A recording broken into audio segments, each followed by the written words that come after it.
وتوبوا إلى الله جميعا أيها المؤمنون لعلكم تفلحون وأنكحوا الأيام منكم والصالحين من عبادكم وإمائكم إن يكونوا فقراء يغنهم الله من فضله والله واسع عليم. الحمد لله غافر الذنب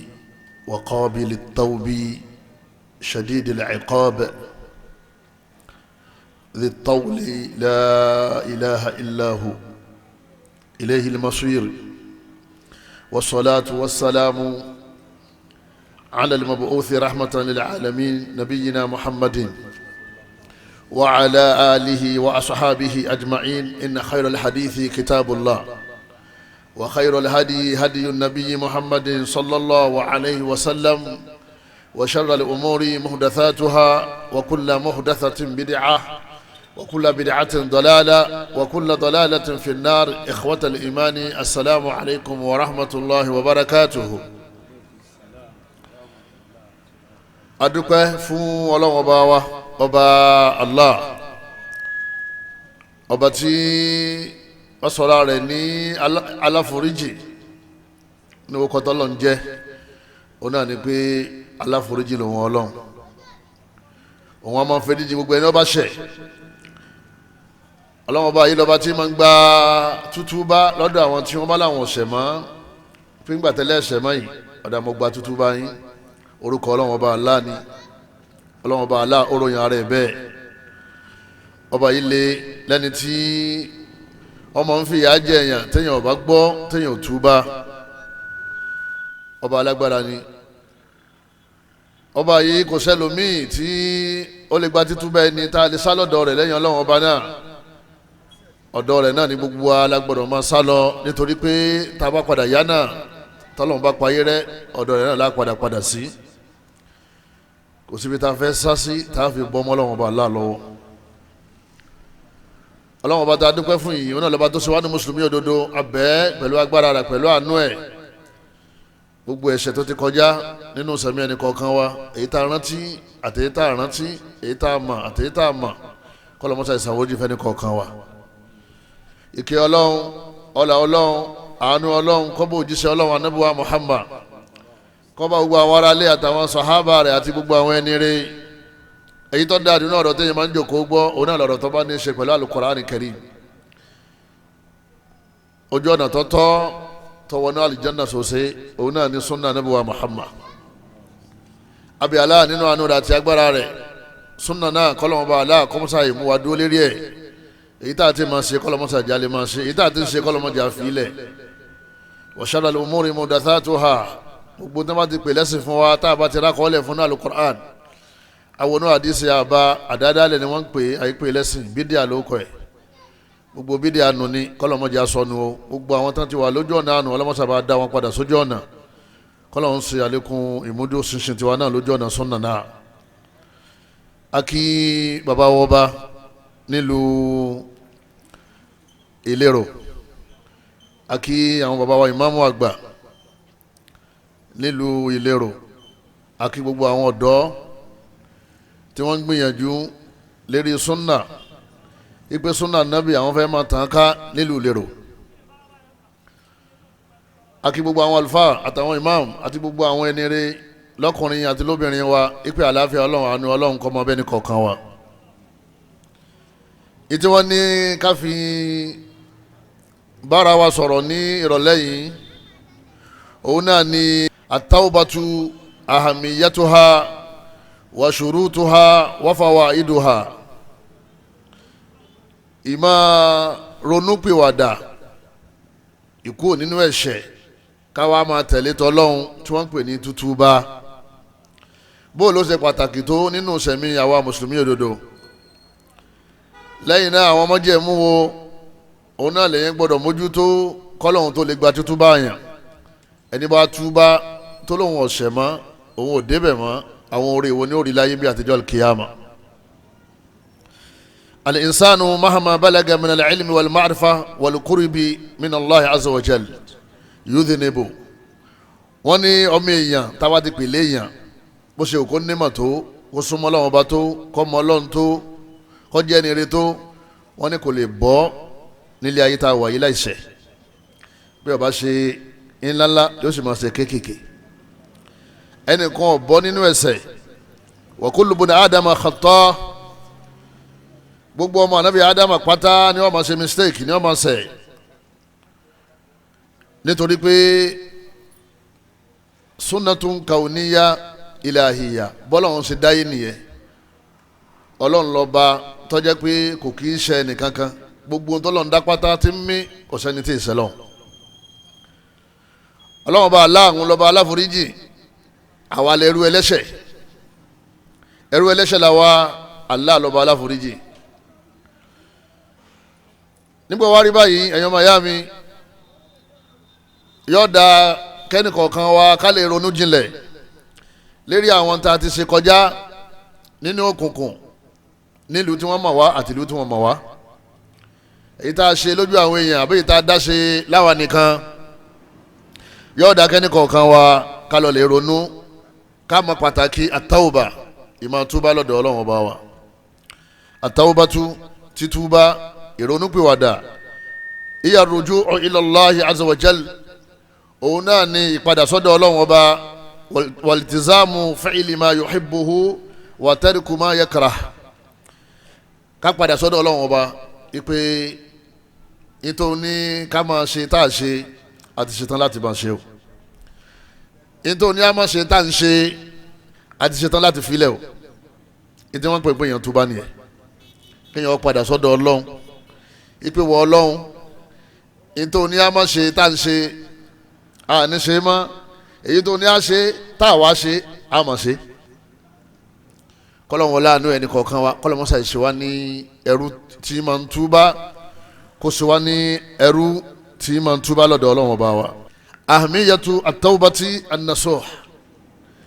wọ́n ní báwo ni ìmọ̀ ronúpìwàdà báwo ló ṣe tóbi tó nínú ẹ̀sìn wa tí wọ́n pè ní repentance wọ́n ní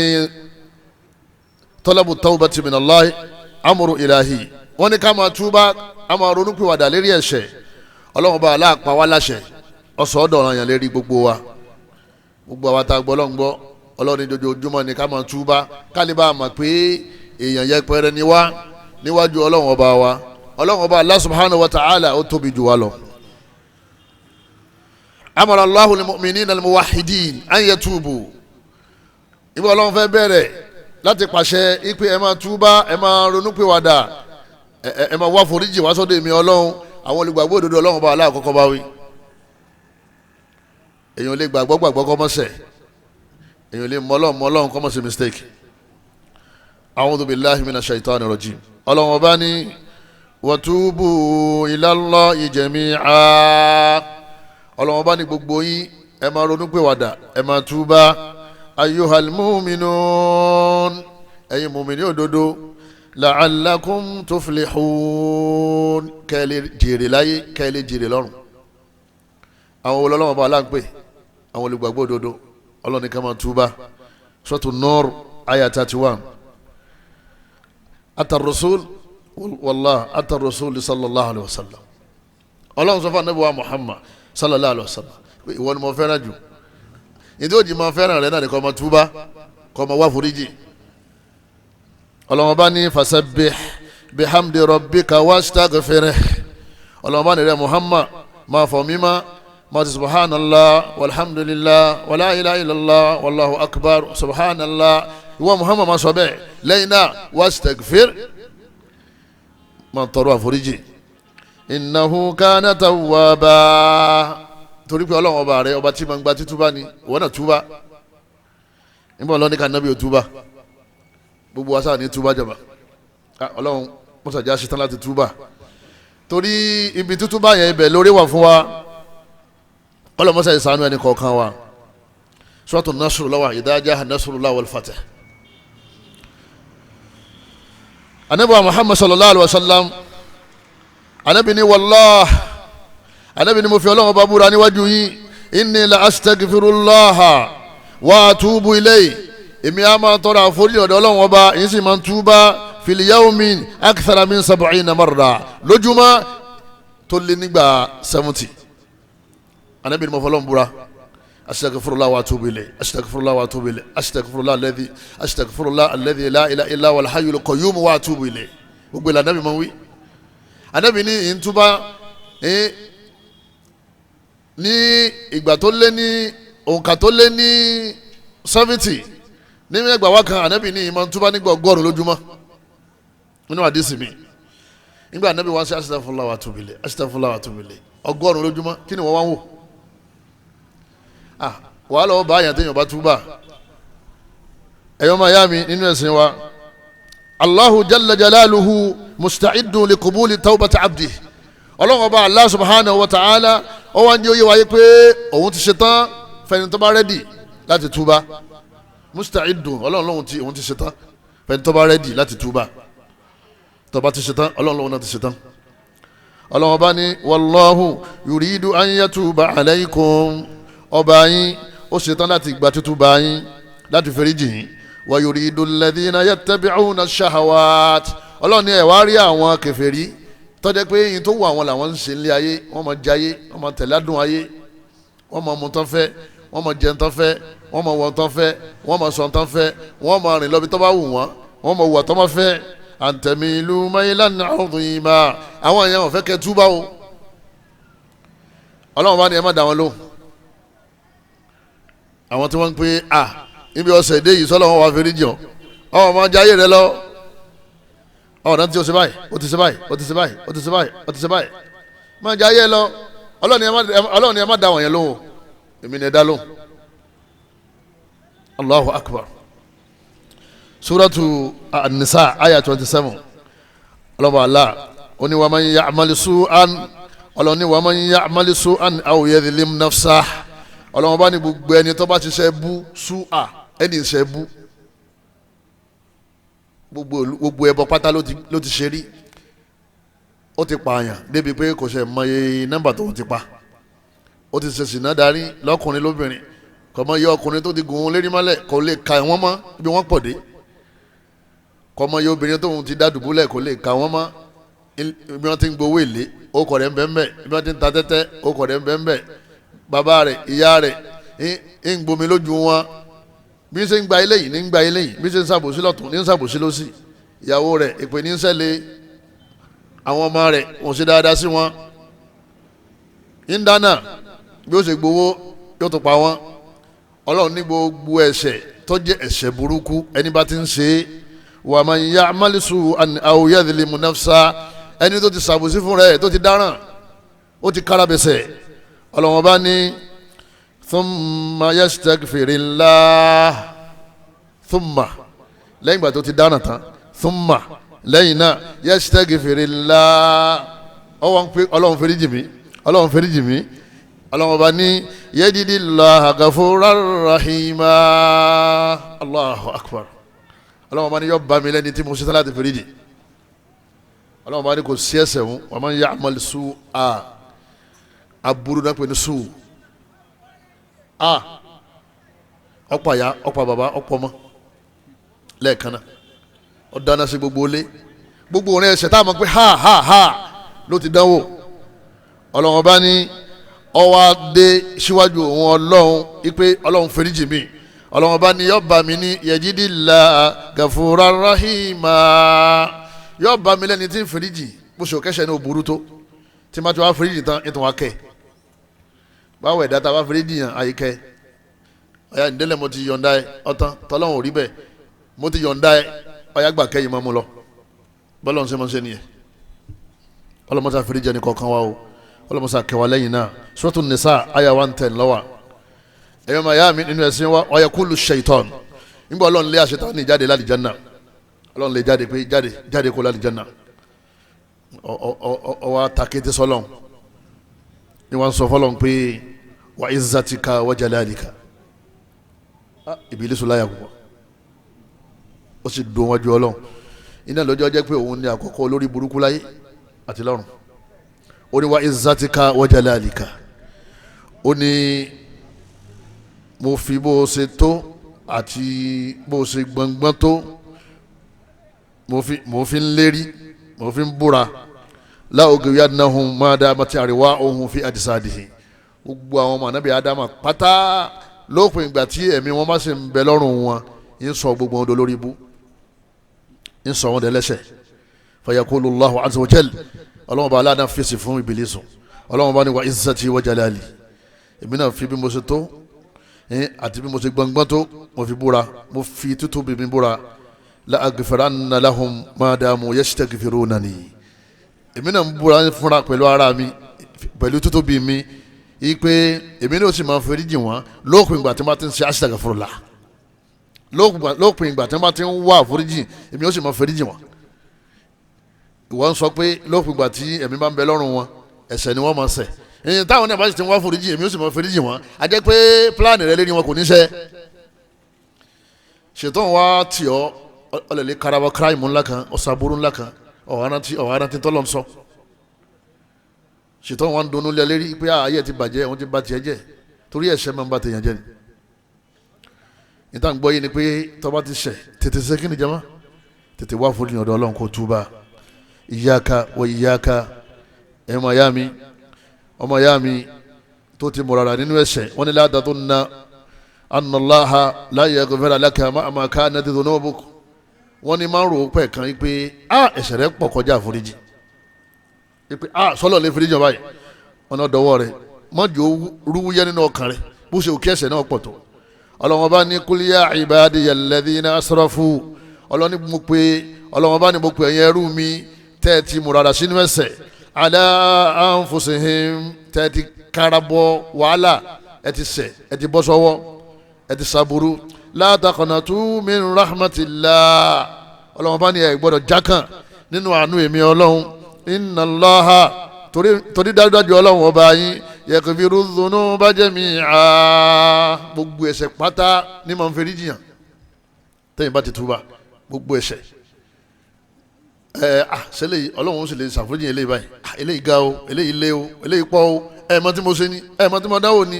Ọlọ́run bá ní inna Allaha yaghfiru dhunuba jami'a, Ọlọ́run ní gbogbo rẹ̀ ẹ̀ṣẹ̀ pátá bó ṣe kó tóbi tó òun Ọlọ́run ọba òun máa ń ṣàforíjì tẹ́yìn bá ti túbà.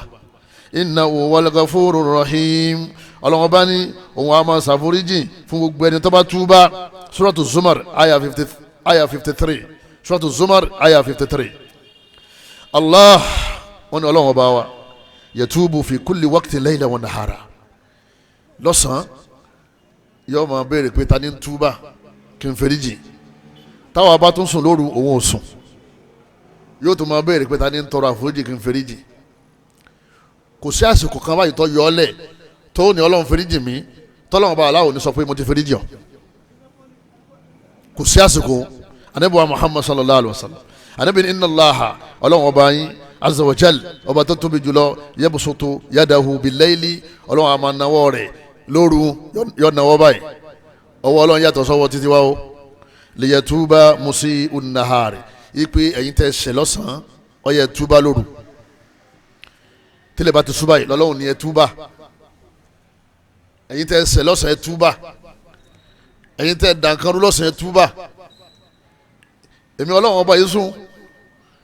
ẹ túbà. Ànábì ní wa yabsutu yadahu bin-nahari, tílẹ̀ bá tó má Ọlọ́run tó náwọ́ fáwọn tí wọ́n ṣẹ̀ liyatuba musi'ul layli, fáwọn tí wọ́n ṣẹ̀ lóru, pé gbogbo ẹ̀yin tẹ́ lóko lè lóru ẹ túbà, ẹ̀yin amúrọ̀bà ayákìlá tẹ́ lé káyàmọ́lé lóru ẹ túbà, ẹ̀yin tẹ́ lé tẹ́ lòtẹ́ẹ̀lì tẹ́ gbómi olómi lọ ẹ túbà, wọ́n tó fọkàn ẹ̀ lẹ́ẹ̀tọ́ lòtẹ́ẹ̀lì pẹ̀lú ọlọ́kùnrin túbà. Mo rí ẹ nínú òkùnkùn, àwọn èèyàn orí àmì mi rí ọ, ẹ̀yin tẹ́ lọ bí ẹgbẹ́ àjẹ́ ẹgbẹ́ awo ẹ túbà, toróòrù ni wọ́n máa ń ṣe gbogbo àwọn dáwí. Ọlọ́ni gbogbo ẹ̀yin tó jẹ́ pé ẹ̀yin sọ̀rọ̀ lọ́rọ̀ lóru gànjọ́ ẹ túbà. Gbogbo ẹ̀yin tẹ́ promise àwọn ìyàwó yín tẹ́ ẹ̀ padà mú ṣẹ mọ́, o promise lóru o mú ṣẹ, Ọlọ́run bá ní túbà. Wọ́n ní gbogbo ìgbà lọ́lọ́wọ́n bá aláàmà náwó sẹ́rù rẹ̀ àtọ̀sán àtòrú pé túbà, kò sásìkò kan tó fẹ́ túbà tó ní bọ́lọ́wọ́n bá lẹ́ni tó fèrè jọ. la yughlaqu báàbù tawba wọ́n ní gbogbo wa tá jẹ́ lẹ́ṣẹ̀ gbogbo wa pátá lẹ lẹ́ṣẹ̀ ẹni tí ò sí ńlá yọmọ sí kéékèèké lẹ́kùn tútúbá wọn ni wọn ò ní tì í ila an ya'tiya malakul maut títí tí màláíkà kú fi yọjú sí ọ tí màláíkà kú bá ti yọjú tọba ló túbá gbà yẹn òun nígbà tó túbá mọ́ torí màláíkà kú ọba yọjú òní túbá torí ẹ̀ ló ṣe túbá ó túbá nítorí Ọlọ́run. aw tatlu ash-shamsu min maghribiha àbígbà tí òòrùn bá yọ níbi títí wọ̀ èyí ní nígbẹ̀yìn ayé àsìkò tọ́lọ́run fẹ́ payé rẹ sáyìn tọ́lọ́run fún ayé ipa mo fẹ́ payé rẹ àsìkò ti tó òun náà ni pé òòrùn ọ̀yọ́ níbi títí wọ̀ tó bá ti dàsìkò yìí gbogbo àwọn tọ́mọ́ làwọn túbá ń gbà náà Ọlọ́run nígbà tútù bá wọn. a jẹ́ pé tọba ti wà tó ń sẹ̀mí ò tí ì kú Ọlọ́run ò sì ti payé rẹ ọlá àǹfààní láti túbà. anábọ̀ Muhammad sallam anábì sọ ilé nínú hadith Ọlọ́run bá aláwa ń sàlàyé nípa pé bí màláíkà kú bá dé téèyàn wá ń pé mo túbà Ọlọ́run ò ní gbà mọ́ Ọlọ́run bá ní wàlẹ́ sàtì tawba Ọlọ́run bá ní kìí ṣe tútúbà nìyẹn eléyìí ò ronú pìwàdà lilladhina ya'maluna sayyi'at fáwọn tí wọ́n ṣiṣẹ́ bí láyé hatta idha hadara ahadahumul maut ó wá dàsìkò tí ikú yọjú sí wọn tí wọ́n rí màláíkà kú báyìí qala inni tubtu al-an ó wá ní mo túbà báyìí ìní sàbúrúmà ó wà lóòótẹ́ màláíkà kú yọ sí ọ lórí bẹ́ẹ̀dì ibi o ti ń ṣe sinna ẹlòmíràn máa ṣe sinna lọ́wọ́ màláíkà kú sì yọ sí ẹlòmíràn máa ṣògùn lọ́wọ́ báyìí màláíkà kú sì yọ sí Fìràwọn ẹlẹ́bọ ológun tó lóun fẹ́ pàdé bí Musa tó tẹ̀lé nígbà tó wọ́ mi kí ló lóun ṣe ó lóun túbà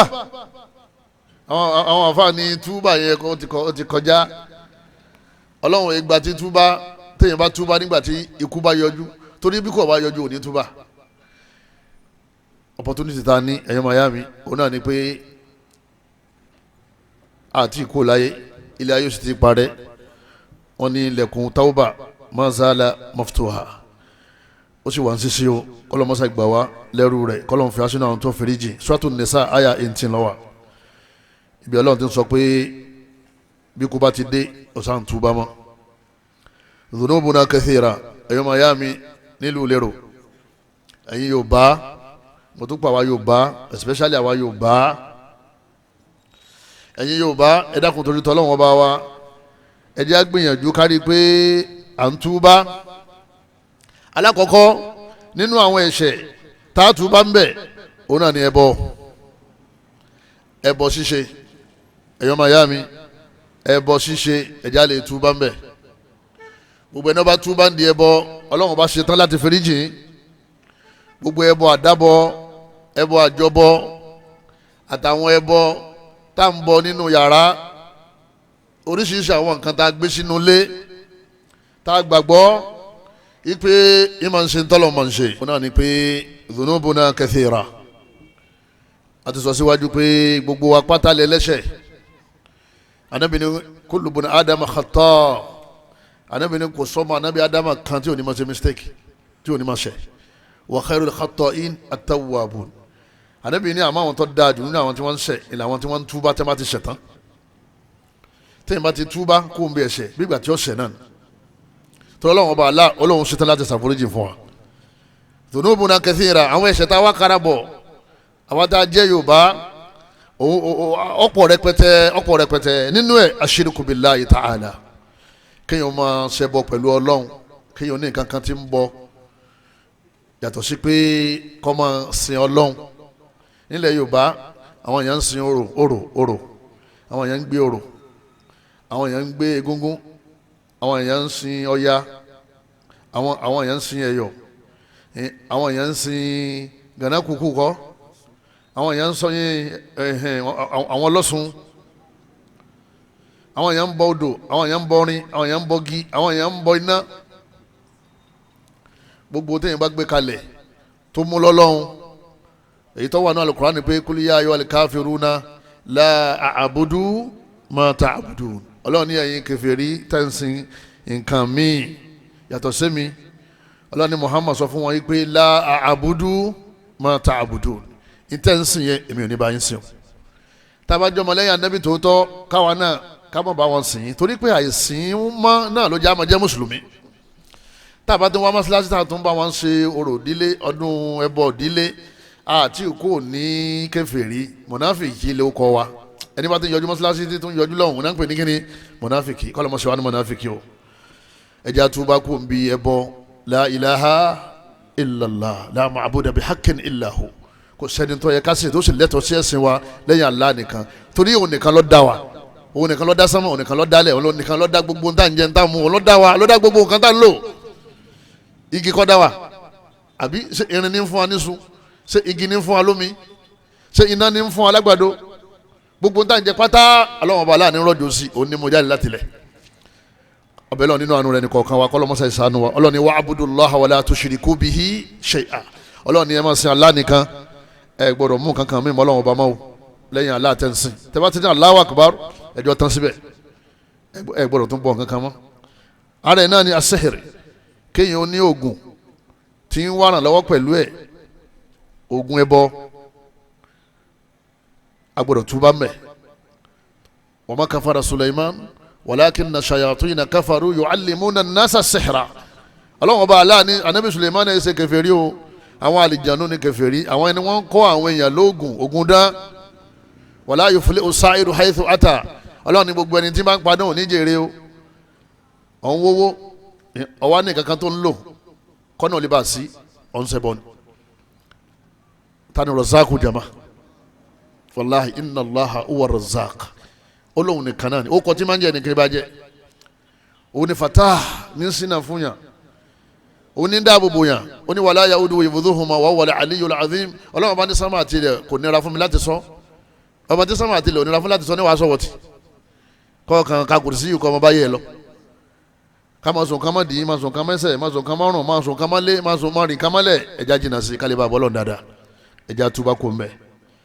àdádálẹ̀ nínú ẹ̀sìn Ànábì ní kullu bid'atin dalalah Ànábì ní ìṣìnà ní kéyìn tó máa dá mi lẹ̀ lẹ́yìn èyí tí mo wà Ànábì dálẹ̀ Ànábì ní ẹja ṣe báyìí ìwọ wá gbé tiẹ̀ gbà bòmí ẹ̀sìn náà ló sì ń gbé ẹja túbá kó mbẹ́ ẹja túbá kó mbẹ́ mo kú mu ọtí mímu igbó mímu rọ́bà mímu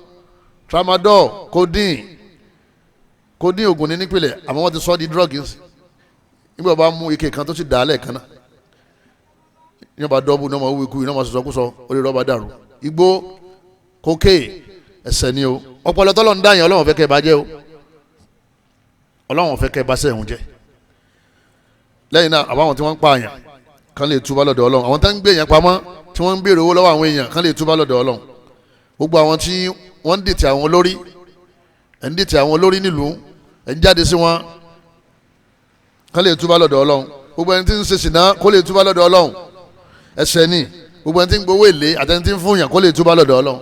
naijabet almaisir tẹ́tẹ́ ká lè túbá lọ́dọ̀ Ọlọ́run ọba ẹni tí ń gbowó ẹ̀yìn owó àbẹ̀tẹ́lẹ̀ ó fún yàn lówó ó wá fi gba ìtọ́ lẹ́tọ̀ọ́ ó fowó ra ìtọ́ lẹ́tọ̀ọ́ kìí ṣètọ́ ẹ̀ àmọ́ fún ọ lówó wọn wá gbé fún ọ náà pè ní ríṣùwà ẹ̀ṣẹ̀ ńlá ni ká máa gbomi lójú òbí ẹni ẹ̀ṣẹ̀ ńlá ni kéèyàn máa ṣàbòsí fún àwọn tọ́lọ̀ ń kó sábẹ́ rẹ̀ àwọn hàn ìyàwó ẹ̀ lè mà ọwọ́ lọ́rọ̀ rẹ̀ ń dàrú ẹ̀ṣẹ̀ ni ìwọ gbọ́dọ̀ sọ́kọ ẹ lẹ́nu ọ̀làdùn àrẹ ọgbà ẹ̀ṣẹ̀ ni àwọn ọmọ wa ká máa ṣàbòsí fún wọn ẹ̀ṣẹ̀ ni ká máa náwó ká máa lọ àwọn èèyàn jìbìtì ẹ̀ṣẹ̀ ni wọ́n gbéṣẹ́ fún ọ ọ̀tọ̀ ní tọ́ lọ́ra ọ̀tọ̀ ní tọ́ padà rà èmi ò ṣẹ̀ náírà kankan yọ páàkì yìí tọ́wọ́ mẹ́tẹ́lẹ̀ náà ẹ̀ṣẹ̀ ni ká máa di owó ìlú ẹ̀ṣẹ̀ ni ká máa pín owó ìlú owó tí gbogbo wa ẹ̀ ká fi gbádùn káwọn kan máa wá pín ìmọ̀ pín owó ìlú yìí ẹ̀yọ́ máa yá mi ẹ̀ṣẹ̀ ni akilu limali al'am gbogbo bí tí kálukú ti ń dẹ́ṣẹ̀ òfófó náà ara ẹ̀ṣẹ̀ ni ọ̀rọ̀ ẹ̀yìn ara ẹ̀ṣẹ̀ ni ká máa parọ́ mọ́ àyàn kó sì jókòó tí tó fi bá tiẹ̀ jẹ́ ara ẹ̀ṣẹ̀ ni ká máa sòfófó ká máa dàní àwọn èèyàn méjì rú ara ẹ̀ṣẹ̀ ni ẹ̀ṣẹ̀ pọ̀ rẹpẹtẹ àwọn kabairu dhunub èyí tí kálukú bá fi ń ṣẹlẹ̀ wọn bá ń bẹ̀ ẹ̀já lè túbá irọ́ ẹ̀ṣẹ̀ ni ká máa sọ máa ta ẹ̀ṣẹ̀ ni gbogbo àwọn ẹ̀ṣẹ̀ yìí àwọn àlùfáà ní kò sí ẹ̀ṣẹ̀ kan tọ́lọ́run bá Allah ò lè wa kó ń bẹ̀ tí è jẹ́ pé yọ padà fa wàhálà fún wa lọ́jọ́ alẹ́ lọ́lọ́run fi lè wa kó ń bẹ̀ tọ́lọ́run bá ti ní ẹ má débẹ̀ wala taqrabu zina wala taqrabu mala al-yatimi ẹ má débẹ̀ ẹ má súnmọ́ owó ọmọ òrukàn ẹ má jẹ ẹ má talẹ̀ ọ̀nlẹ̀ ẹ má talẹ̀ kan fẹ́yàn méjì ọlọ́run bá Allah ní ẹ má débẹ̀ ẹ má débẹ̀ ẹ má débẹ̀ tí ń sọ yìí wọ́n ní torí pé ó fẹ́ràn wa ló fi dá má débẹ̀ torí wàhálà kan bẹ lẹ́yìn nǹkan òun tá a bá ti débẹ̀ bọ́ bá ti ṣẹ̀ báyìí wàhálà bẹ̀rẹ̀ ni ọlọ́run fadamdama alayhim rabbuhum bidhanbihim ọlọ́run bá ní ajẹ́ wọn yà apá wọn rẹ́ nítorí ẹ̀ṣẹ̀ wọn kí ló fà parẹ́ jama ẹ̀ṣẹ̀ zilzal fi Turkiya fi Syria gbogbo àlà ń wọ̀rọ̀ yìí àmọ́ tí ń lọ láyé ẹ̀wù earthquake tí ń ṣẹlẹ̀ ní Turkey àti apá kan nínú Syria odidi ilé ńlá bíi 50-100 stories yóò sì dàwó bí ìgbà tí omi yìí bá ṣubú bí ìgbà tí omi yìí tó bá ṣubú báyìí odidi ilé 100 stories wọ́n ṣe foundation rẹ̀ pẹ̀lú àwọn ẹni tó strong àmọ́ ìbínú Ọlọ́run ọba ó dúrin lọ tọ́lọ́run bá ti pàṣẹ lókè sánmà pé kí nǹkan bá yọ ọmọ ṣẹlẹ̀ ní Ọlọ́run ọba indharu minallah ìkìlọ̀ ní látọ̀dọ̀ Ọlọ́run wípé ẹ̀yin ẹrú mi ẹ̀yin padà payé rẹ o ẹ̀wù bí tọ́kì ṣe rí jàmá ṣé àti ìgbà ń sìn pé Ọlọ́run payé rẹ tásìkò rẹ̀ bá ti tó ànábì sì nínú àwọn àmì tẹ́fì mọ̀ pé ilé ayé ò ní pẹ́ mọ́ tí ò fi parẹ́ òun náà ni kathratu zalazil ẹtìkù kí ọmọ ṣẹlẹ̀ àwọn ilé ọmọ wọlẹ̀ ilé yọmọ dàwó yọmọ wọlẹ̀ àwọn yọmọ wọlẹ̀ lóye mílíọ̀nìyà ó sì sáko nulẹ̀ gbogbo owó tó ní gbogbo ọmọ tó bí ìyàwó tó ní gbogbo property rẹ̀ kò sí kankan lọ́wọ́ ẹ̀ mọ́ ó sì di tálíkà láàrin wákàtí kan ọlọ́run sì sọ di tálíkà mílíọ̀nìyà ọlọ́run tóbi jù wá lọ ẹ̀já tó bá lọ́dọ̀ ọlọ́run ọba wa ẹ̀ṣẹ̀ máa ń fa wàhálà ní àdúrọ́dù zunub àwọn àlùfáà wọn ní nínú àwọn wàhálà tí ẹ̀ṣẹ̀ máa ń fà fún yàn alákọ̀ọ́kọ́ òun náà ni pé inzalul bala minallah ọlọ́run wọn sọ àdánwò kalẹ̀ sínú ìsẹ̀míyàn tó bá ti ṣẹ̀ inú àwọn ẹ̀ṣẹ̀ tá a dákọ̀ àtẹ̀yẹ́ tá a náà ti dákọ̀ lẹ́ẹ̀kan tó bá ti karabọ̀ kan wàhálà ó sì dé àfáà Ali ibn Abi Talib ó ní ma nazala bala'un illa bi dhanbin ó ní àdáwò kan ò ní bọ́lá tó ké sánmà àfi kó jẹ́ pé èèyàn ti ṣẹ̀ wa ma rufi'a illa bi tawba wọn ò sì ní kádàwó náà kó fún ọ àfi tó bá túbà ọ̀nà ọ̀lẹ́ lomi ọlọ́wọ́n bá aláṣẹ tán láti sí tó náà bá ṣe láti ṣe kíní láti túbà ẹ̀ṣẹ̀ ẹ máa ń fa àdánwò ni especially àwọn ẹ̀ṣẹ̀ tọ́lọ́wọ́n bá aláàtí mention sínú Quran kọ́ máa kà á kó sì máa sọ̀rọ̀ rẹ̀ ń bẹ̀ zawalu ni'am lẹ́yìn náà bí ìmáà ń bẹ nínú ọlá tí ń bẹ nínú ìkẹ́ tó bá ti ń fi ìkẹ́ yẹn ṣẹ ọlọ́run padà gba ìkẹ́ náà lára rẹ̀ ẹ̀ṣẹ̀ ni máa ń dá yẹn padà sẹ́yìn ní jama ọ̀pọ̀lọpọ̀ olówó tí ò lówó mọ́ ẹ béèrè ẹ̀ nígbà tó ń bẹ bò ní ṣe ọ̀pọ̀lọpọ̀ àwọn tó wà nínú ipò tọ́lọ́run ti yọ wọ́n kó ń bẹ̀ nígbà wọn wà nínú ipò yẹn bó wọ́n ṣe ń lò ó ọ̀kan nínú àwọn afa ó ní idha kunta fi ni'matin fari'aha fa inna dhunuba tuzilu ni'am ó ní idha kunta fi ni'matin fari'aha ó ní tó bá ń bẹ nínú kẹ́kàn nínú ọlá tọ́lọ́run dá ọlọ́lá ọlọ́run ya ìkẹ́lù ọ ọlọ́run gbọ́wọ́ rẹ̀ sókè fari'aha ó ní sọ́ra ẹ̀ o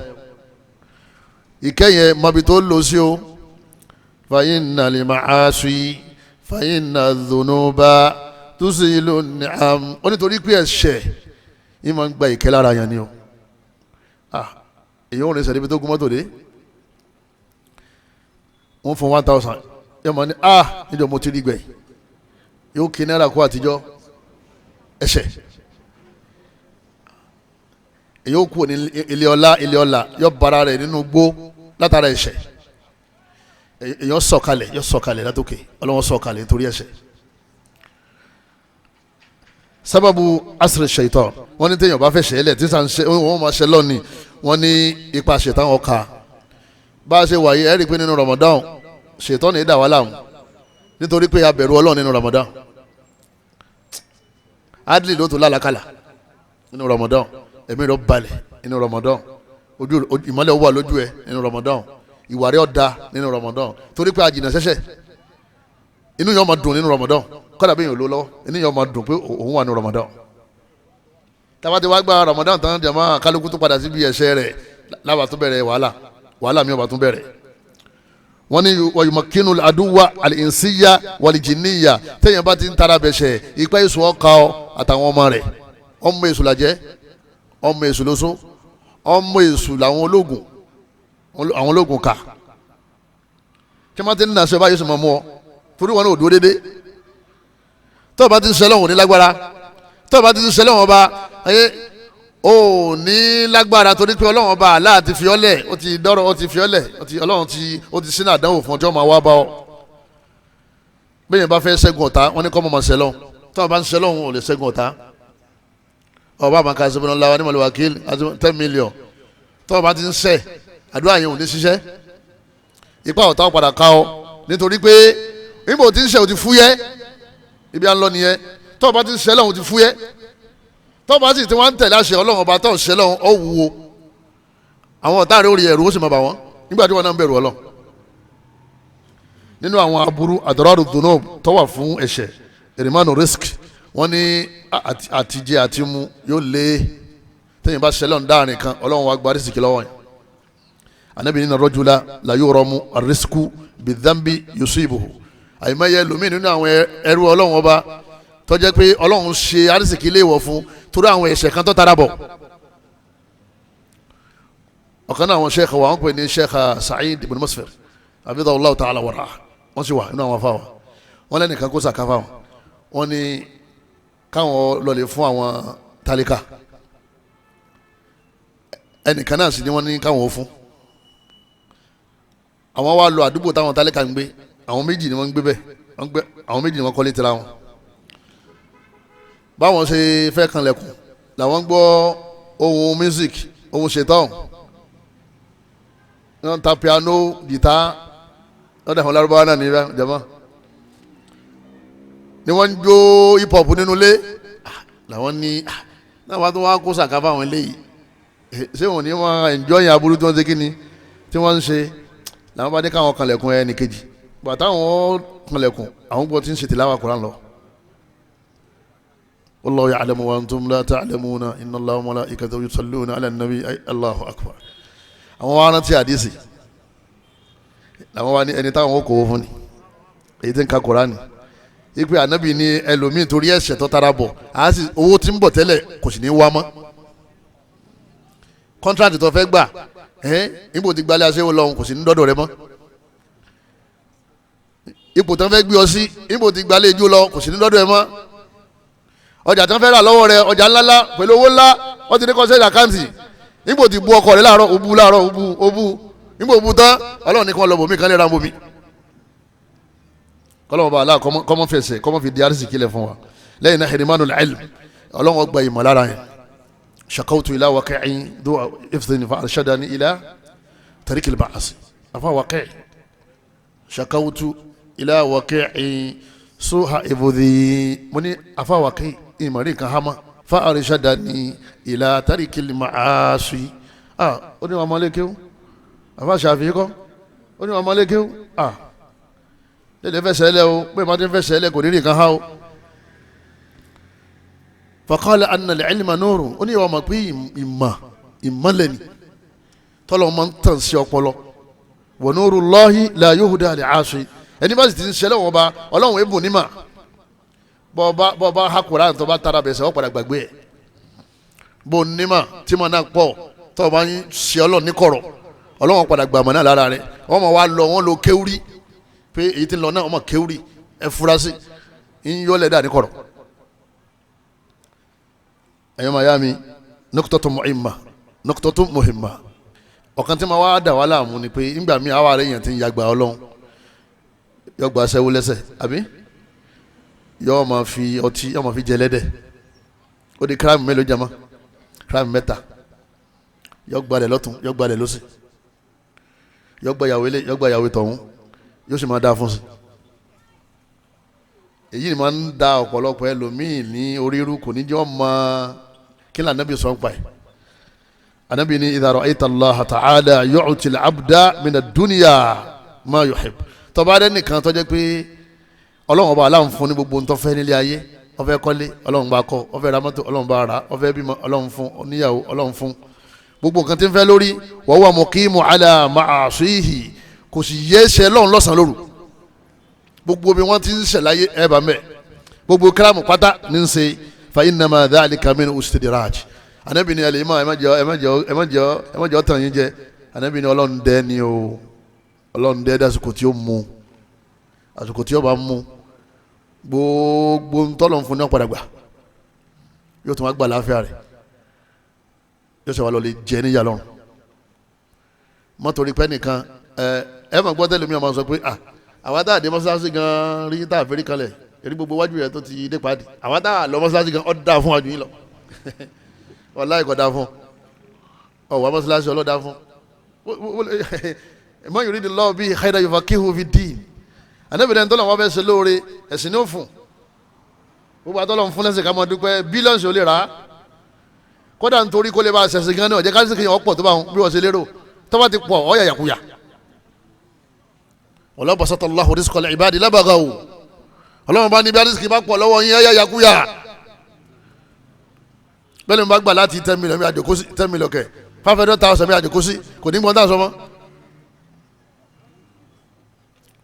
ẹlò ní ọmọ ṣe tó fi dìde mí. ayé èyí tó fi sọlọ́ ni kò béèrè o, mọ́ béèrè ayé tí yọ dọ́wọ́ rẹ tó ní tọ́mọ̀ fi ṣe ọlọ́run. ṣurutu tawba, èyí wọn fẹ́ túbá kó ń bí ẹ̀ṣẹ̀ onímọ̀jẹ̀mú kọ́lọ́run tó lè gba títúbá yẹn. àwọn conditions tó wà fún tawba, al-iqla'u 'ani dhanb, tó bá ti ṣe tán pé ọ̀sẹ̀ bọ́ mọ́, òṣògùn ẹbọ mọ́, òṣèṣìnà mọ́, ògbówó èlé mọ́, ọ̀tá tẹ́tẹ́ mọ́, òṣèkà mọ́.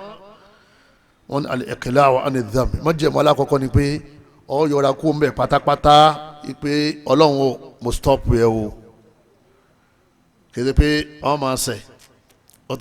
astaghfirullah 10,000 láàárọ̀ oní ọlọ́run fèrèjì mi o astaghfirullah ọ̀sẹ̀ 1,000 àbó ṣe 10,000 lọ́ba tó lọ lè gbowó èlé ó tún darí dé ó tún ní astaghfirullah ó tún lọ láàárọ̀ ọjọ́ kejì túbá kọ́hún. wọ́n ní rubba istighfarin yahtaju ila istighfar, èyí tó ń ṣe yẹn gan al-istihza'u billah àwọn fọlọ́run ṣe yẹn ni ó tún bùkátà kó tún ṣe astaghfirullah fún yẹn lọ́tọ̀, ó tún bùkátà kó wá fún nílẹ̀ tó ń ṣe yẹn. èyí ó stop ẹ̀ pé tó ìjàlè mọ́ ìdọ́kọ mọ́ ìṣẹ̀ṣìnà mọ́ ìgbowó èlé mọ́ ìtatẹ́tẹ́ mọ́ ìṣẹ́bọ mọ́ ìṣògùn mọ́ yóò sì dúró pa lérí ẹ̀. alákọ̀ọ́kọ́ nìyẹn. ẹlẹ́ẹ̀kejì an-nadamu ala ma fat, ọkàn rẹ̀ ó máa wá banújẹ́ yóò máa sàbámà pé mo gbé ẹbọ lọ ṣe ríta mẹ́ta rí láyé tèmi, mo lè gbé ẹbọ fáwọn ìyá jẹ, mo wá ra bó ni wọ́n ń pè ẹyin mo wá depo sérí ẹyin mẹ́ta, mo wá gbé sínú eré àwọn inú àwòsàn òbí, mo wá gbé síta mẹ́ta. ọlọ́run mo ṣe ìforíjì mi, inú rẹ̀ ó máa bàjẹ́, inú rẹ̀ ó máa ṣe kíni, inú rẹ̀ ó máa bàjẹ́ pé èmi tí mo ti gbà pé la ilaha illallah, ọlọ́run mọ́sá ìdákun ṣàánú mi, torí tí ń wá lọ́dọ̀ ọlọ́run ni mo wá lọ sọ́dọ̀ àwọn ayé ńgbà yẹn. àbí ta ni wọ́n ń gbé kinní fún, ta ni wọ́n ń gbé fún jọ̀mọ́? àwọn ayé ni kọ́dà ńgbà mí gan ajá ní ọ̀padà jẹ́ ńgbà mí, ayé gan ò ní wá. Ànábì ní idha sa'alta fas'alillah, tó bá ní kankan tó fẹ́, Ànábì ní abúlé abas fas'alillah, bẹ́ẹ̀ lọ́wọ́ lọ. wa idha ista'anta, tó bá sì fẹ́ wọ́n lọ́wọ́ fasta'in billah, gbogbo ìlàkẹ́ o ọwọ́ akú lílò mọ wàrà ṣe mọ wàrà lọ́wọ́ pẹ̀lú ọlọ́run, tó bá fẹ́ bẹ́ẹ̀ lọ́wọ́ ọlọ́run, mọ bẹ́ẹ̀ lọ́wọ́ àwọn ẹ̀dá ọlọ́run. wọ́n ní èèyàn máa sábà máa pé mo ṣe ṣìnárí, mo ta lótò rí láyé mi, mo ta nàìjà bẹ́ẹ̀ tìrí, wọ́n máa sábà máa nínú ẹ̀mí rẹ̀. àbámọ̀ yẹn ò ní jẹ́ kó máa sọ fáwọn èèyàn, torí inú ọkàn rẹ̀ ni wọ́n wà, wọ́n tó túbá nìyẹn. al-mujahirun, ọlọ́run fèrè di gbogbo àwọn tí wọ́n bá ń túbá illa al-mujahirin, àfàwọn tí wọ́n bá ń fẹsẹ̀ ẹsẹ̀ proud, ọlọ́run ní fèrè jọ, àfi tí wọ́n bá stop láti máa fẹsẹ̀ proud lóko. ọlọ́run bó o láṣìírí kọ̀kọ̀, ọ̀wá ń tó àṣírí rẹ̀ ní gbangba, ọláyà sọlọ́. èèyàn máa ya èèyàn máa sàbámà, ọkàn lọ́wọ́ o, ọkàn nìyẹn wà o. wà tó bá ti rántí tó ń kọjá ilé ijó, tó ń kọjá ilé aṣẹ́wó, tó ń kọjá ilé ọtí, tó ń kọjá ibi ẹtí ṣe fàájì, tó ń kọjá lọ́mọ sí àbámọ̀ pé ọlọ́run mo dúpẹ́ tọ̀yọ̀ mi kò ń bẹ̀ má jí ń débẹ̀ máa o lẹ́yìn náà al-azmu ala adami al-awdati ilayhi lẹ́yìn náà ọ wà pinnu kó ní padà mọ́ ó pinnu kó ní padà mọ́. ẹlẹ́ẹ̀kẹrin atahallulu min sahibil haqqi tó bá jẹ́ pé ọ̀dọ̀ èèyàn ló ti gba nǹkan ó já nǹkan gbà àbò jí nǹkan wọ́n ní kó ọlọ́run tó gba tútúbà rẹ̀ ó dá nǹkan òun padà okòrin tọ́ọ̀nù kan àbò kó símẹ́ǹtì mẹ́jọ ní sáìtì ọ̀wá sàásà fúlàní nínú ilé kọ́lọ́hún tó lè fi jìn ọ́ padà sọ́dọ̀ bàbá tó ní sáìtì pé símẹ́ǹtì mẹ́jọ yín bẹ lọ́wọ́ mi ẹ má sàfẹ́rí jìn mi àbí kẹ́ bọ́ mi àbí mo jẹ yín máa san díẹ̀díẹ̀ tí bàbá yẹn ọba fẹ́rí jìn ọ́ ọlọ́run lè fẹ́rí jìn ọ́ torí símẹ́ǹtì bàbá yẹn ló kó kì í ṣe símẹ́ǹtì ọlọ́run kì í ṣe pé ọlọ́run ọba aláàlọ́ ṣe directly là ń sọ ọlọ́run ló ní gbogbo nǹkan o àmọ́ bàbá yẹn ló ní wọ́n ní eléyìí bùkátà kó dá ètò haqqahu kó fún lẹ́tọ̀ọ́ rẹ̀ padà lianna tawbata la budda min raddil madhalim èyàn gbọ́dọ̀ dá ń tọ́ba mú padà ọ sọ̀rọ̀ yẹn láì dá ọ lè ba ọ sọ̀rọ̀ yẹn níbi báyìí o mo ló lè ní ọ mo sàfẹ́rí jì mí o ọ̀rọ̀ tá a máa sọ yẹn ẹja sọ̀rọ̀ wa o ní tí o bá dá ọ lójú mọ́ sí kínní mọ́ sọ o tí o bá dá ọ lójú wàhálà ńlá ni nítorí pé ọ gbọ́dọ̀ lọ́dọ̀ ẹni yẹ kọ́ lọ lè ṣe àtàhálùl pé mọ́sá ìtumí lẹ̀ mọ́ sọ̀rọ̀ rẹ níbi báyìí ike mo lò ní ìgbéraga mọ́sá ìṣọ̀ǹda mi tó bá ti yọ̀ǹda rẹ ọlọ́run ti yọ̀ǹda rẹ tí o bá yọ̀ǹda rẹ ńkọ́ máa retí yà dúkìá òun dúkìá ń bẹ lọ́wọ́ yẹn èèyàn dá padà kọ́lọ́hún tó lè gba títúbá ọ̀parọ́ máa yàn ọ sọ fún pé ọ̀parọ́ mọ́ o àbí kọ́ lọ́dọ̀ àwọn tí ó ti bá ọkọ rẹ̀ jẹ́ ọlọ́ọ̀lẹ́ bá wọn yí pé lágbájá tí mo sọ fún yín jóni pé onígbéraga ni yín bókọ ẹ̀jẹ̀ ni ẹ foríjì mi o ẹ bá ń tọrọ àforíjì o ó lè tún ọ̀rọ̀ rẹ̀ sí padà lọ́dọ̀ àwọn tó ti bá títí ẹ̀ jẹ́ lẹ́yìn ìgbà náà lọ́lọ́run sọ àforíjì yàn kété bọ́ lọ bẹ́ẹ̀ o kéyìn náà ó ti lọ yẹn ti lọ náà àti fetí pa yẹn rẹ̀ kò parẹ́ lọ́dọ̀ Ọlọ́run sí gẹ́tù al-istighfar àwa fẹ́ tọrọ àforíjì bó la ṣe wí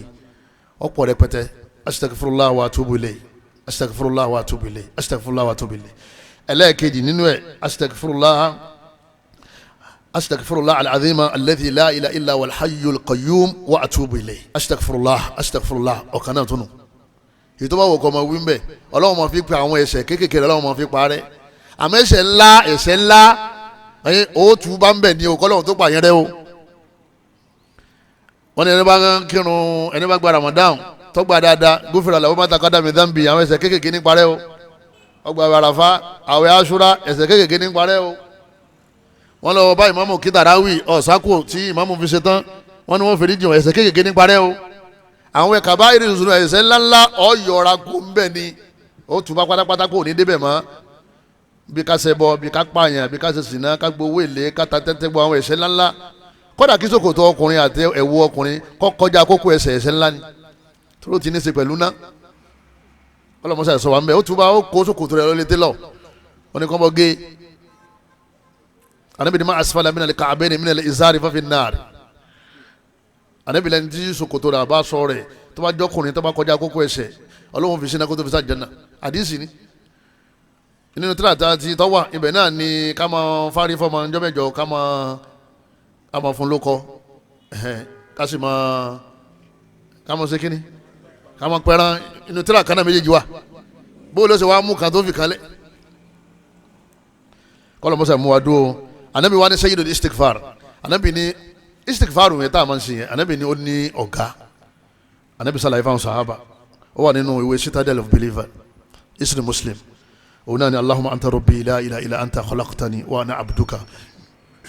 وأنا على عهدك ووعدك ما استطعت أعوذ بك من شر ما صنعت أبوء لك بنعمتك علي وأبوء بذنبي فاغفر لي فإنه لا يغفر الذنوب إلا أنت وأنا بقول ولا تبا كون ولا يوال الجنة تبا ولا تبا كون ولا يوال الجنة وني استغفار تو أتوبيجو فوايل الاستغفار تو كم على أنفاني كي يوم استغفار wàtàwùbá àti kéèyàn ronúpìwàdà àǹfààní wo lèèyàn jẹ́ ń bẹ̀ alákọ̀ọ́kọ́ mahabbatullahi azza wa jal ọlọ́wọ́n bá aláwo nífẹ̀ẹ́ rẹ̀ ju bó ṣe nífẹ̀ẹ́ rẹ̀ tẹ́lẹ̀ lọ ọ̀ọ́dẹ̀ wòlíì ọlọ́run nítumẹ̀ ẹni bá ti sẹ́ astaghfirullah wa atubu ilayhi astaghfirullah wa atubu ilayhi ìgbà tọ́lọ́run ròyìn àwọn wòlíì rẹ̀ àwọn olólùfẹ́ rẹ̀ ó ní innallaha ọlọ́run ọba ní ọba Allah yuhibbu tawwabin gbogbo àwọn tí wọ́n ń túbá tí wọ́n ronúpìwàdà ọlọ́run ni mo fẹ́ràn wọn púpọ̀ tó bá sì túbá lóòótọ́ láàrin bí oṣù kan ẹ rí ìmọ́lẹ̀ lójú ẹ̀ ẹni tí ń gún bẹ tí ń saburú ìmọ́lẹ̀ ó jáde lójú ẹ̀ ọlọ́run lóhùn nífẹ̀ẹ́ gbogbo àwọn tí wọ́n ń túbá wa yuhibbul mutatahhirin àtàwọn tí wọ́n mọ́ ní tónítóní ọlọ́run lóhùn nífẹ̀ẹ́ wọn púpọ̀ ayọ́mọ̀ ayá mi suratu al-Baqara lawa aya 222 lọ́lọ́run ti sọ fún wa pé bọ́ bá ti túbá ó ti di olólùfẹ́ ọlọ́run àmọ́ túbá lé àyèmáyé mo túbá jọ́kejì ó ti tún padà ọ̀sẹ̀ kẹta ó ti tún padà ọ̀sẹ̀ kẹrin ó ti tún padà ẹlòmíì lẹ́yìn ọdún kan ó ti tún padà ìní ṣe bẹ́ẹ̀ mọ́ yóò tún sunkún lóru ọlọ́run ìní ṣe bẹ́ẹ̀ mọ́ yóò tún ṣe ẹni bá ń rọ́jú oyè tó bá ilé túbá ọlọ́run ọba Allah subhanahu wa ta'ala yóò sọ di ọ̀kan nínú àwọn olólùfẹ́ yóò wá dá ìgbà tí ó sẹ̀rí at-taibu mina dhanbi kama la dhanba lahu àdéhùn ọkọ̀ rẹ̀ tí ó àmọ́ ó ní tòmọ̀tọ́ dà ẹni bá ti túbá yóò wá nínú àwọn wòlíì ọlọ́run àwọn olólùfẹ́ ọlọ́run wọ́n bil asahari ọlọ́run bá ní lásìkò sààrì hum yastaghfirun ẹ rí àwọn wòlíì ọlọ́run tí wọ́n máa tọrọ àforíjì astaghfirullah lásìkò sààrì kátó kásùbà astaghfirullah tọ́lọ́run bá fi ọ́sùn ní wọ́n máa dúpẹ́ kátó kásùbà dojoojúmọ́ ni ó àfijọ́ tó bá rí ọ́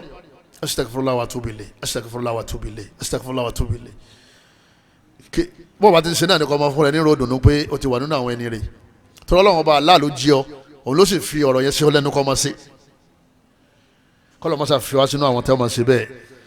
alákọ̀ọ́kọ́ ni pé ọlọ́run nífẹ̀ẹ́ yàn tẹ́yìn máa ti túbá ẹlẹ́ẹ̀kejì takfiru sayyiatil madiya gbogbo ẹ̀ṣẹ̀ tẹ́yìn ti ṣẹ̀ lọ tó ti lọ bó ṣe kọ́ pọ̀ tó kọ́dà wọ́n gan ọlẹ́mọ́ náà tiẹ̀ mọ́ ọlọ́run pa gbogbo ẹ̀rẹ́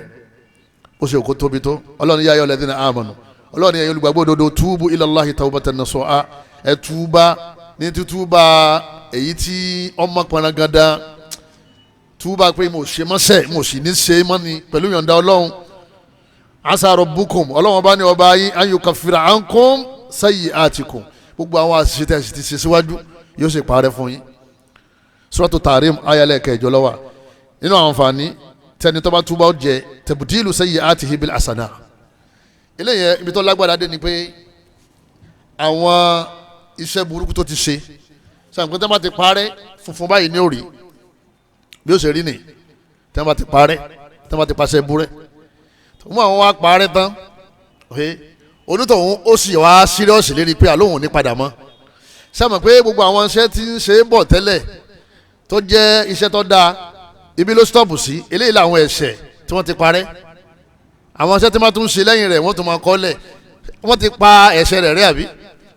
kí ni wọ́n wà mí àwọn gbọ́ àwọn parẹ́ ọlọ́run ló wọn kọ́ dáadáa tí wọn ò ṣe síbẹ̀ ìjọ tó wà ní aṣẹ́wó á kọ síbẹ̀ pé ń ṣe náfìlà ìjọ tí ń mutí lọ́wọ́ á kọ síbẹ̀ pé ń ṣe dùá ìjọ tí ń gún ọṣẹ lọ́wọ́ tí ń gún oògùn lọ́wọ́ á kọ síbẹ̀ pé ń ṣe la ilaha illallah lẹ́yìn ìgbà tí ọlọ́run bá ti parẹ́ tán yóò wá kọ iṣẹ́ dáadáa téèyàn ò ṣe ọlọ́run illa man taba ọlọ́run ìwé tó bá túbá wa amana tí ìgbàgbọ́ rẹ̀ tó wá nìkan sí wa amila amalan saliha tí wọ́n wá ṣiṣẹ́ bú mọ́ tí ṣiṣẹ́ rẹ̀ fa ulaika ọlọ́run láwọn táwí yubaddilullahu sayyi'atihim hasana ọlọ́run bá ní a fi iṣẹ́ dáadáa a fi rọ́pò iṣẹ́ tí ò dáa ọlọ́run ti pàṣẹ tí ò dáa rẹ ọlọ́run wa kọ dáadáa tí ò ṣe ọlọ́run wa kọ síbẹ̀ fún ọlọ́run wa kana Allahu ghafuran rahima ọba aláfin ìrìn wọn ọlọ́run ọba oníkẹni Suratul Furqan aya 70 kí ló dé tó fi rí opportunity yẹn o iṣẹ́ dáadáa tó ṣe wọn kọ́ lẹ̀ fún torí pé wọn náà rọ́jú túbá lẹ́yìn náà ariskul halal wọ́n ní bẹ́yẹn bá ti túbá lọ́dọ̀ ọlọ́run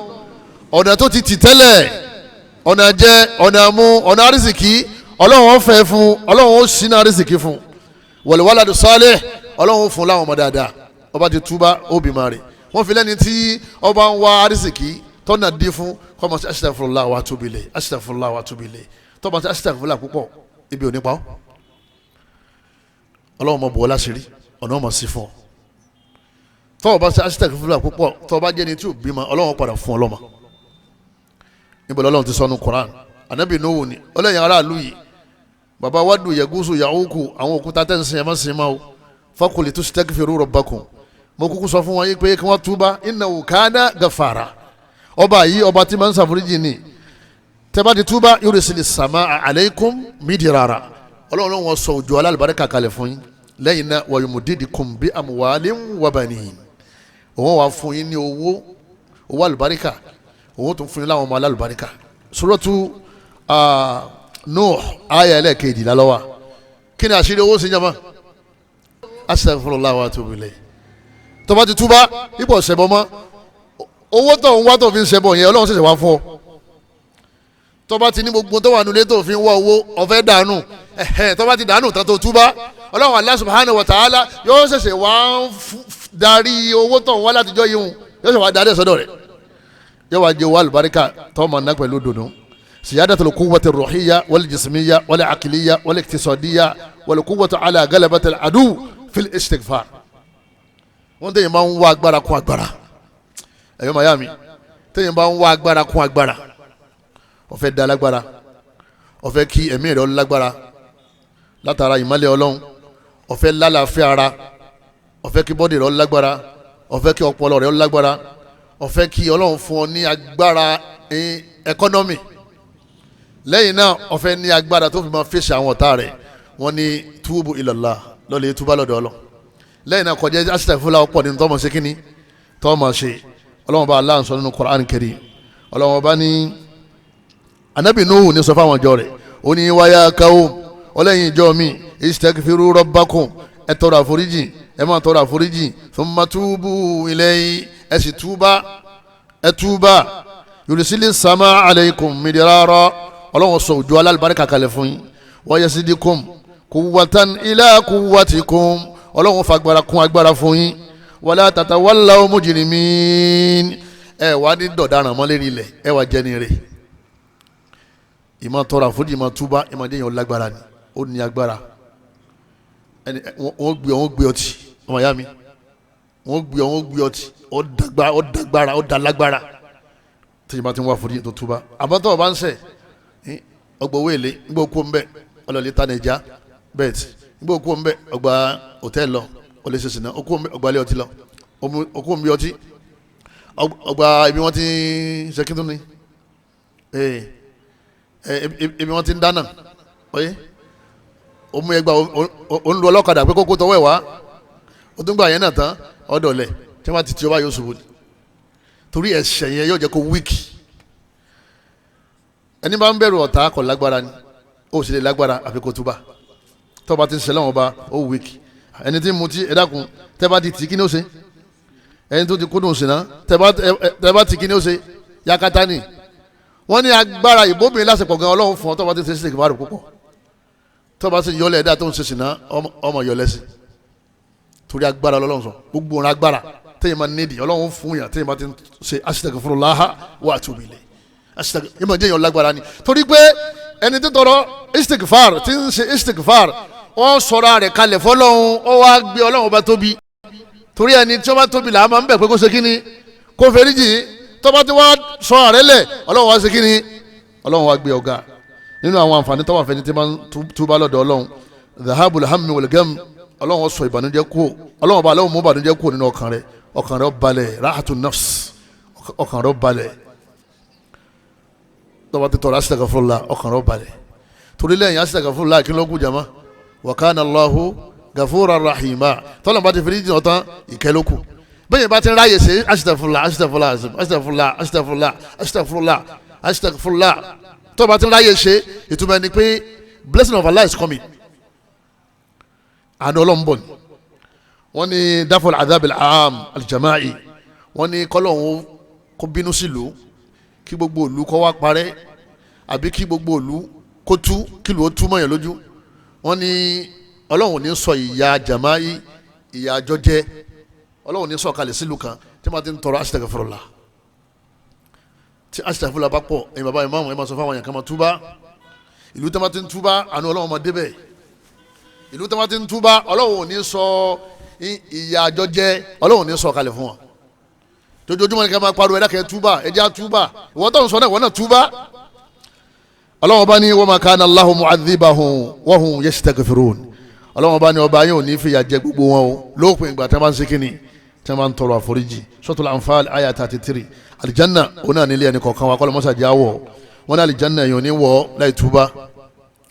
gbogbo àwọn tí wọ́n wà àlìjánà àwọn tó túbá ni Ọlọ́run ní illa man taba gbogbo àwọn tó bá túbá wa amana tí wọ́n sì padà nígbàgbọ́ tí wọ́n ṣẹbọ mọ́ wa amila amalan saliha tí wọ́n sì ń ṣiṣẹ́ rere tí wọ́n fi ṣe búlẹ̀ fa ulaika yadkhuluna àlìjánà Ọlọ́run láwọn ni wọ́n wọnú àlìjánà o wala yudhlamuna shay'a Ọlọ́run ní ànísàbòsí fún wa. Suratu Maryam aya 60. Al-asbabul mu'inatu ala tawba kí ni àwọn kan tí máa ń ràn yàn lọ́wọ́ tẹ́yìn ó fi tètè túbá. alákọ̀ọ́kọ́ àdúrà ni ó lè túbá àfi tọ́lọ́mọ ní o túbá tọ́lọ́mọ bá ṣe tán láti gba túbá rẹ̀ ò ní túbá ọmọ bẹ́lọ̀ ńkọ́lọ́mọ bá aláàkọ́sà ní ọkọ́jú ó lè túbá. wọn lànà bí wa Muhammad sallam anabi ani ya muqallibal qulub wọ Ọlọ́run bá ti máa ń darí ẹ̀mí thabbit qalbi ala dinika mọ́ṣá darí ẹ̀mí mi síbi kí n máa sìn ọ́ o darí ẹ̀mí mi síbi kí n máa sìn ọ́ mú ẹ̀mí mi kú omi kí n máa ṣẹ̀ ọ́ ọmọ tẹnumádùá yẹn torí pé ẹ̀ṣẹ̀ mahabuba adhunubu mahabubatun ila nufus kò sẹ́ni tí ò fẹ́ràn ẹ̀ṣẹ̀ gbogbo ẹ̀ṣẹ̀ tí Ọlọ́run ẹ má débẹ̀ kálukú gbogbo ala fẹ́ràn ẹ̀ ẹ̀mí wá fẹ́ràn ẹ̀ ẹ̀mí ò fẹ́ ṣe ìwọlọ́ wa nígbà ọmọ afẹ́mi lọ́lọ́run lọ́wọ́ kí wọ́n lọ́wọ́ bá ò dákun nǹkan báyìí tí ń ṣe wọ́n ní ìyá ni ó gbé yẹn mọ́jì ń ṣe mà ń ṣe báyìí lóru lọ́fẹ̀ẹ́ kalẹ̀ lọ́mọ sọ fọ́lọ́run ń ṣe báyìí wọ Ọlọ́run darí ẹ̀mí mi kó ń bẹ́ẹ̀ pẹ̀lú àdúrà tá a sọ yìí Ọlọ́run padà darí ẹ̀mí yẹn bó ṣe wù kí kíráìmù náà tó tó o bá ń tẹnu má dùn àyẹn ọ̀ padà gbàgbé ẹ̀ṣẹ̀ yẹn láti ṣe Ọlọ́run ní jẹ́ ọ̀rọ̀ fún ọmọ láti ṣe ya muqallibal qulub thabbit qalbi ala dinik. Lẹ́yìn náà tẹ́yìn bá ń já sínú ẹ̀ṣẹ̀ kan tí wọ́n náà ṣe mọ̀ pé lẹ́yìn ẹ̀ṣẹ̀ yìí wàhálà ni wọ́n ní kọ́ ọmọ pariwo la ilaha illa anta subhanaka inni kuntu minadh zalimin alábòsí mo fẹ́ yà ó Ọlọ́run ọba kò sọba mi ta lè sìn lẹ́yìn wọ Ọlọ́run ṣàánú mi ibi tí ń lọ yọ̀ọ̀dà ibi tí ń ṣe yọ̀ọ̀dà tí mo fẹ́ dáwọ́ lé yọ̀ọ̀dà ìyàlọ́ wà lẹ́yìn ẹ fìtínà ni àdánwò ni tọ́lá àdánwò ní tẹ̀lẹ́ṣẹ̀ tọ́ba ti ṣẹ̀ báyìí àdánwò lọ́kàn wọ́n ní ọmọ ṣàdúrà yìí la ilaha illa anta subhanaka inni kuntu minadh zalimin gbogbo àti ṣètò tó bá fẹ́ darí ẹ lọ bí ẹ̀ṣẹ̀ wọ́n máa pariwo a'udhu billahi minash shaitanir rajim a'udhu billahi minash shaitanir rajim a'udhu billahi minash shaitanir rajim a'udhu bi kalimatillahi tammati min sharri ma khalaq a'udhu bi kalimatillahi tammati min sharri ma khalaq pẹ̀lú ìyọ̀ǹda Ọlọ́run ọba ó padà gbàgbé ẹ̀ṣẹ̀ yẹn láti ṣe àbí kò fẹ́ ṣe kọ́ mọ́ lọ́rùn fún lẹ́yìn náà wọ́n ní kọ́ ọmọ náà ti kú tọ́ba náà ti kú ha ipe wọn ní kíní ògìgì ní máa yọ síyàn tọ́ba wa jẹ́ pé ìdí mo fẹ́ ṣe yìí tó kù ṣẹ́jú márùn-ún ti ń ṣe yìí ká pé màláíkà kú tó fẹ́ yọjú ó kù ṣẹ́jú mẹ́fà tó fi yọjú kí ló ṣẹlẹ̀ bó ṣe ń lò tẹ́ iná nìkan ọmọ náà ti pé ṣéṣe ní lọ́jọ́ kú bó ṣe ń lọ yẹn ọmọ náà ti pé ṣéṣe ní lọ́jọ́ kú tọ́jẹ́ pé ìwọ́lọ́wọ́ àmọ́tò débẹ̀ àmọ́ wà kọ́ wà mọ́tò wálé padà tó bá lọ bí wọ́n ti ń ta tẹ́tẹ́ ọmọ náà ti pé ṣéṣe ní lọ́jọ́ kú tó bá ń ṣépè lọ́kọ̀ ẹ̀ tó ń banú jẹ́ tó ń bu ọmọ náà ti pé ṣéṣe ní àríwá ìmí àti ẹ̀ wọ́n ní mẹ́mọ́ náà ti kú tí ń ṣe rántí màláìka kú wọ́n ní yóò jẹ́ kéèyàn tètè túbá wọ́n ní àtẹ̀síwìf yín padà túbá ọjọ́ kan nínú àwọn ẹni ṣẹ̀ṣẹ̀ tán tí ma fi ń tàn yàn wọ́n ní ọlọ́run ní kul innal mawta alladhi tafirruna minhu ọlọ́run bá ní ikú tẹ̀ ń sá fún ọlọ́run ní ẹ má wulẹ̀ sá fa innahu mulaqikum ibi ẹ bá wà ní ọ̀wá báyìí ẹ má wulẹ̀ sá ibi ẹ bá ti wà ibẹ̀ náà wà báyìí tásìkò bá ti tó tẹ́ ẹ má tẹ́ran ti kú èèyàn tètè máa túbá torí tó bá túbá tó bá fi lè kú wàhálà ni lọ́rùn lẹ́yìn náà máa rántí àjẹbọ ẹ̀ṣẹ̀ tó fẹ́ ṣẹ̀ yẹn pé ha lágbájá ọ̀sẹ̀ báyìí nítorí padà ṣẹlẹ̀ sí ni ọlọ́run tẹ́yìn bá ṣe báyìí nǹkan báyìí ní ọ̀ṣẹlẹ̀ sí kéèyàn máa rántí àjẹbọ kéèyàn máa rántí ìbínú ọlọ́run ọba tí ń bọ̀ lẹ́yìn rẹ̀ ọbẹ̀ ọlọ́run ọba nínú àánú rẹ̀ àti agbára rẹ̀ ẹnì kọ̀ọ̀kan wa kọ́lọ́run ọba àlá kọ́mọ́sà fún wa ní ẹ̀mí táàfì túbá kọ́lọ́run jẹ́ àtúbá kù níbi àwọn ẹ̀ṣẹ̀ ńláńlá àtàwọn ẹ̀ṣẹ̀ kéékèèké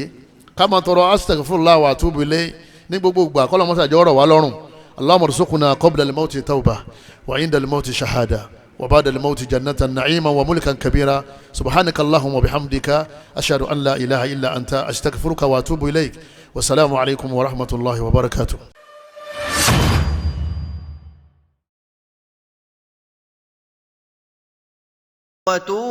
وتوبوا إلى إلى الله جميعا أيها المؤمنون لعلكم تفلحون